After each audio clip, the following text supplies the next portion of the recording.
مرحبا وانا از مریم Ez Mirza.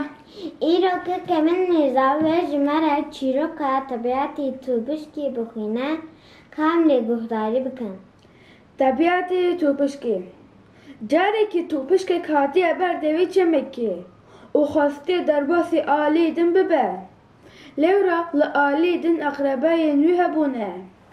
Lê belê ji ber ku çem zêde bûye û wî ji avcankî nizanibûye, newêribû têkeve çem. Vir veçûye, wê de çûye, dawiya dawî beqit dîtiye û çûye ji beqê alîkarî xwestiye. Ji beqê re gotiye: Erê beqê, mala bavê te avayê.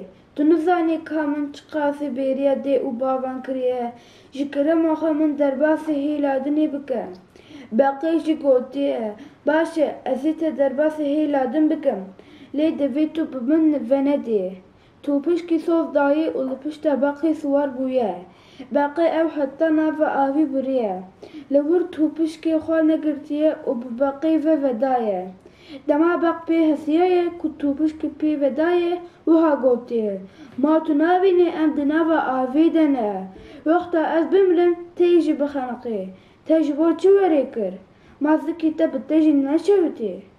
Topişkê gotiye: Walleh min jî nedixwest lê di tebîata min de pêvedan heye. Ma ez çi bikim? Hewema çîroka me li vir xelas bû, heta çîrokekî dinê emanetî Xweda bin.